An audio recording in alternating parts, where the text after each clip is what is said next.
Number 3. Stephen Clark. Stephen Clark was born in August 1969 in Colchester, England. When Stephen was 2, he and his family were living in Edinburgh, Scotland. One day, unbeknownst to Stephen's parents, he followed his mother out of their home as she was heading to a store, and Stephen was hit by a lorry. He was in a coma for about a month. The accident left him with disabilities. He could not use his left arm and walked with a noticeable limp. Stephen's family relocated to South Africa sometime after the accident. In 1990, Stephen and his family returned to the United Kingdom. In 1992, they were living in Marsh-by-the-Sea, England. Stephen tried not to let his disabilities hold him back. He was a solid swimmer and enjoyed being in the water. He loved computers and IT and supported the Arsenal Football Club. That winter of 1992, Stephen also attended the Rathburn Society, a nonprofit that helps people with disabilities improve their employability skills. He won an award from the society. On December 28, 1992, 23-year-old Stephen and his mother, Doris, went for a walk on the beach near their home. They walked about 45 minutes to Saltburn Pier. They arrived there around 3 p.m. and decided to use the washrooms. Stephen went into the men's room and Doris entered the women's. When Doris finished, she left the washroom, but she didn't see Stephen exit. She waited a few minutes but still didn't see him. She assumed he had started walking home without her, so she set off towards home. Doris went home and discovered that Stephen wasn't there. She waited for him and he still hadn't returned home. Stephen's father, Charles, had been at a soccer match that afternoon. When he arrived home, he learned Stephen was missing. Doris and Charles tried to file a missing persons report, but the police said he had to be missing for at least 24 hours.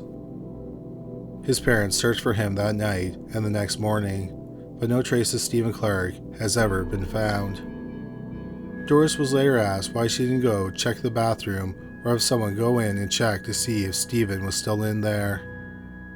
She said he was a 23-year-old man and she simply wasn't worried about him.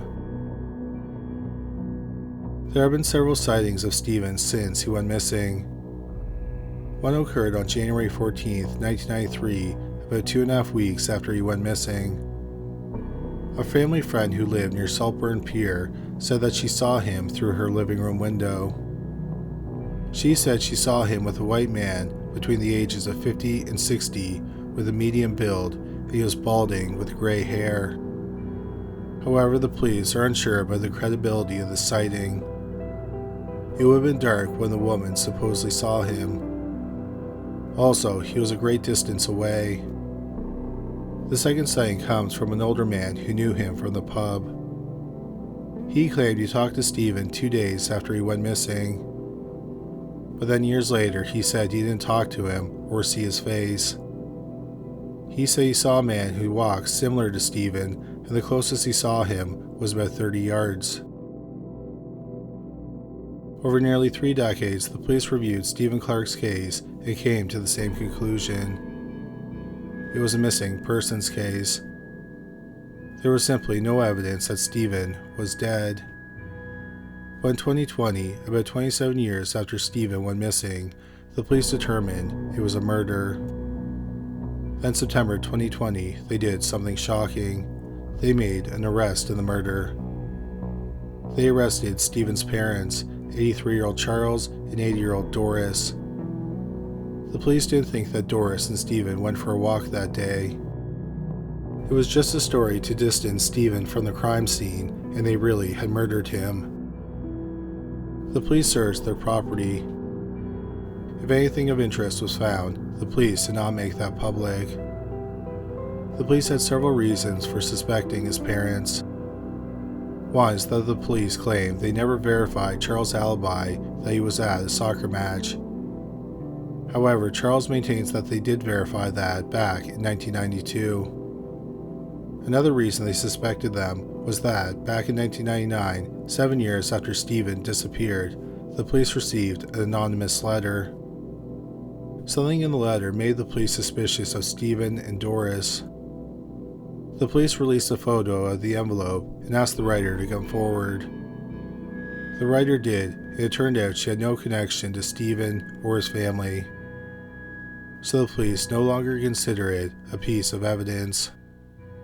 After Charles and Doris were arrested, a woman contacted the police. She said she saw Stephen walking near his home between 3 and 4 p.m. on the day he went missing. But once again, the police aren't sure about the credibility of the sighting. The woman, who did not know Stephen, reported the sighting 27.5 years after Stephen had gone missing. About 2.5 months after Charles and Doris were arrested, the charges against them were dropped. There are 4 theories about what happened to 23-year-old Stephen Clark. The first is that Stephen decided to disappear. But this seems unlikely. Stephen did not take anything with him. He left all his money in his bank account. Another theory is that Stephen took his own life. Close where Stephen was last seen alive is Saltburn Beach Cliffs, a popular place for people to end their lives. Shortly before he went missing, his grandmother, whom he was incredibly close with, had died. Stephen was also unemployed. But Stephen's family does not believe he took his own life. While he was unemployed at the time, he did have job prospects. Also, about a week earlier, he had started dating a woman and he had met her parents. He was also in good spirits and excited about recently winning an award from the Rathburn Society. Also, if he had jumped off the cliff, his body probably would have been found. The third theory is that he was killed in some type of accident. But once again, some of his remains probably would have been found. The fourth and final theory is that Stephen was murdered. This is what the police believe happened. But as to who killed him and why is unknown. There is no evidence that Charles and Doris committed the murder. They also did not have a motive. It's been over 32 years since 23-year-old Stephen Clark went missing. If he's still alive, he would be 55 years old. Number 2. Joan Rish. In October 1961, the Rish family lived in Lincoln, Massachusetts. They had moved to the town 7 months earlier from Ridgefield, Connecticut. 30-year-old Joan and her 31-year-old husband, Martin, had 2 children, 4-year-old Lillian and 2-year-old David. Joan was a homemaker and Martin was an executive at a paper company. When Joan was 9 years old, her parents were killed in a house fire. She was temporarily in foster care, and her foster father sexually abused her. Joan eventually went to live with her aunt and uncle. After high school, Joan earned a degree in English literature from Wilson College in Chambersburg, Pennsylvania. She got a job with a publishing company and worked her way up to assistant editor before quitting to be a homemaker. She had met Martin at a Harvard football game. They were married in 1956. Early on the morning of October 24th, 1961, Martin left for a business trip to New York. That morning, Joan ran errands with her 2 children. She then returned home and made the children lunch. She then put 2-year-old David in his crib for a nap. Around 1:55 p.m., she took 4-year-old Lillian to her neighbor's yard. The neighbor's son, Douglas Baker, was playing on a swing set. Without saying anything to her neighbor, Barbara Baker, Joan returned home. At 4 p.m., Barbara sent Lillian home. Shortly after going home, Lillian ran back to the Baker's home. Lillian said that her mother wasn't home and there was red paint all over the kitchen. Barbara went directly to the Rish's home. She heard the toddler, David, crying in the upstairs bedroom. She checked on him and he was unharmed. She went into the kitchen and discovered that the red paint was blood. Barbara called the police. The police looked around the home. They discovered a trail of blood drops that went from the baby's room upstairs to the kitchen. Another set of blood drops led to the driveway near Joan's car. There was also blood on the car's hood and trunk. The blood was tested and was type O, which is Joan's blood type. It appeared that someone had tried to clean up the blood with a paper towel and a pair of the toddler's coveralls. Altogether, about a pint of blood was found. If Joan had been shot or stabbed, she probably would have bled more. It's thought that the blood could have come from a superficial wound on her head. The phone had been pulled out of the kitchen wall and was in the garbage can. On the phone's dial was blood. The garbage can that was usually kept in the corner of the room was in the center of the kitchen. Also in the garbage can were several empty beer bottles.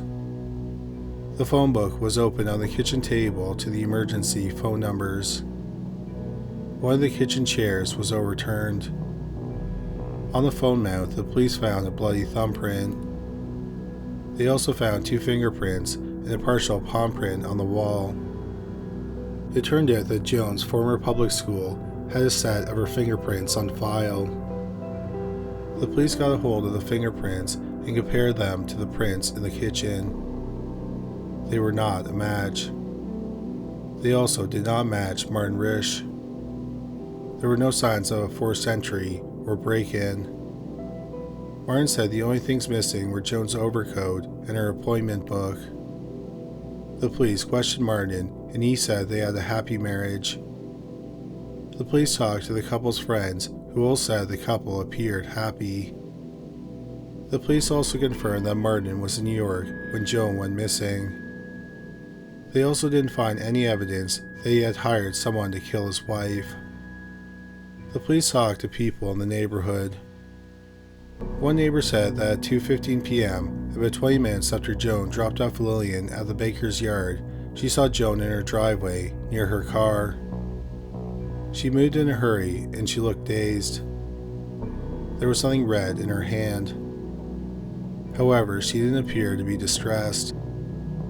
Another neighbor said that about 3:30, she saw a blue-gray 1954 or 1955 Oldsmobile sedan in the family's driveway. There were at least 3 possible sightings of Joan after she went missing from people outside the neighborhood. A cab driver in Cambridge, Massachusetts, said he picked up a woman matching her description. Cambridge is about 15 miles from Lincoln. The cab driver said the woman seemed confused and repeatedly changed her destination. She paid him with money she pulled out of a paper bag. Another person said they saw a woman hitchhiking near the family's home around the time Joan went missing. A third sighting happened later that night.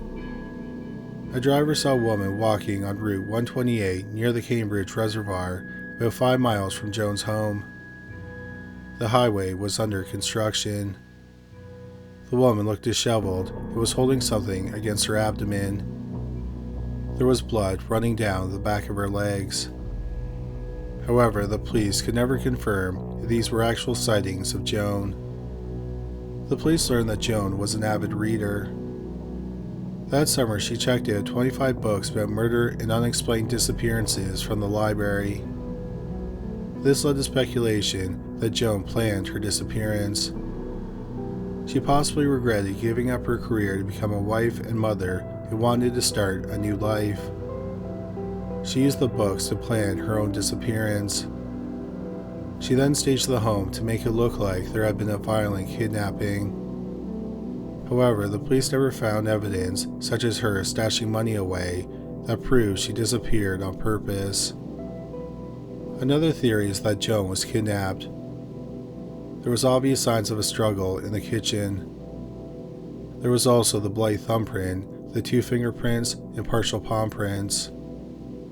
The prints were compared to over 5,000 prints, and no match was found.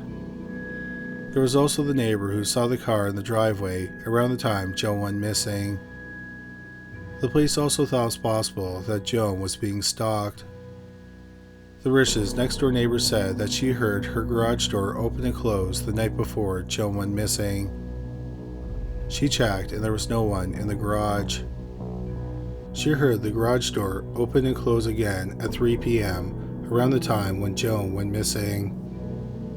A window in the garage looked out onto the Rish's home. The police thought that the kidnapper possibly hid in the garage and watched Joan.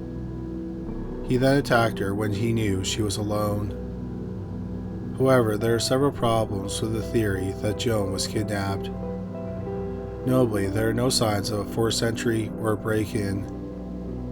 No one heard any sounds of commotion or screaming. It also appeared that Joan knew she was in trouble. The phone book was open to emergency numbers and there was blood on the phone dial. If someone went there to kidnap her, why would they give her that opportunity? If she was killed in the home, why did the killer take the body with them? It was the middle of the day and many neighbors were home. Another theory is that Joan suffered a head injury. This could have possibly happened when she was attacked or if there was an accident. She then wandered away from the home and suffered an accident that led to her death. It's thought that if she was the disoriented woman who was seen walking on Route 128, she may have died there. At the time, the highway was under construction. There is speculation that she fell into the pit and was buried. Yet another theory is that she had a mental breakdown and left the home. However, she had no history of mental illness. Another theory is that Joan arranged for an illegal abortion. There were empty beer bottles in the garbage, and it's thought that the abortionist could use the beer as anesthesia. But something went wrong and Joan tried to use the phone to call for help. The abortionist stopped her by tearing the phone from the wall. The theory also suggests that the woman seen walking on Route 128 with the bloody legs was Joan. She was bleeding from the botched abortion. Martin Rish has dismissed many of these theories. He said that Joan loved children and would not have gotten an abortion. He also doesn't think she would have chosen to disappear on her own volition. He knows for sure she would not have left her own children unattended. He believes that she was kidnapped and murdered, or she suffered a head injury that led to amnesia. She walked away from the home and couldn't remember who she was. Martin Rish never moved out of the house he shared with Joan and never changed his phone number. Martin died in June 2009 at age 71. It's been over 63 years since Joan Rish went missing. If she's still alive, she would be 93 years old. Number 1. Tania Murrell. In the winter of 1983, the Murrell family lived in Edmonton, Alberta, Canada. They moved to Edmonton from Niagara Falls, Ontario, a few years earlier. Jack and Vivian Murrell had 2 children, 6-year-old Tania and 5-year-old John. Jack was a carpenter and Vivian managed a bakery. Jack and Vivian liked to party and had many friends. On January 20th, 1983, Tania and John attended school. They lived about 600 yards from the school. At 11:10 a.m., it was lunchtime. Usually, Tania and John walked home together. But that day, a teacher saw Tania walk off by herself. When John left class, he discovered that Tania wasn't there, so he started walking home alone. That day, both Jack and Vivian were at work. Tania and John's aunt was preparing lunch for them at the family's home. John arrived home, but Tania didn't. Their aunt immediately started searching the neighborhood for her, but she couldn't find any trace of the 6-year-old. Tania's parents were called and they rushed home. When Tania didn't return to class in the afternoon, the police were called. It eventually led to one of the biggest searches in the history of Edmonton, but no trace of 6-year-old Tania Murrell has ever been found. No one saw or heard anything unusual that morning. It was as if she vanished into thin air. The first suspects were Jack and Vivian Murrell, but they both had solid alibis. They were both at work miles away when she went missing. They also passed several polygraph exams. The police didn't think that Tania was kidnapped for ransom money because the family did not have much money. Another thing the police looked at was if someone involved in Jack and Vivian's partying lifestyle was involved. They thought it was possible Tania was kidnapped because Jack was in debt to a marijuana dealer, but the police ruled out that possibility. Tania was aware of stranger danger, and her family did not think she would have gone with a stranger. She followed a routine and walked the same route every day to get home for lunch. So the police suspected that someone she knew kidnapped her. The police narrowed in on a suspect who was only identified as Uncle Al. Supposedly, Vivian and Jack were told to be careful around the man. He apparently had violent tendencies. One time during a card game, he smashed a beer bottle into another man's face. However, Vivian and Jack thought the man was harmless. He apparently took John and Tania camping shortly before Tania went missing. Also, just before Tania's disappearance, he wrote a bizarre poem about love that couldn't be pursued. The man was questioned, and he did not have a strong alibi. He said he was working outdoors at the time, but he had no way to verify it. 10 years after Tania's disappearance, the man was interrogated for 11 hours. He supposedly didn't deny killing Tania. Instead, he said something to the effect that they had nothing on him because they didn't have a body. The man took a polygraph, and the results were inconclusive. Months after Tania went missing, the man, known only as Uncle Al, moved over 2,000 miles away to Ontario. After he moved, his wife had a daughter whom he named Tania. Uncle Al died in August 2016 from cancer. Uncle Al is supposedly the suspect in another child's death in Alberta. Elk Island National Park is about 30 miles east of downtown Edmonton. 9-year-old Kevin Reamer was camping with his family there in June 1979, about 3.5 years before Tania went missing. On June 29th, Kevin was playing at a playground a short distance from the campsite where his mother was making lunch. When she went to get him, she discovered him missing. Massive searches were conducted, but no trace of the 9-year-old boy was found. 11 days later, the search was called off. 10 years later, in June 1989, Kevin Reamer's body was found in the national park not far from where he was last seen. The cause of death was not released. The police thought he might have wandered off and died, but the area where his body was found was searched by people walking arm in arm. So it's suspected he was murdered, and then his body was put in the area after it was searched.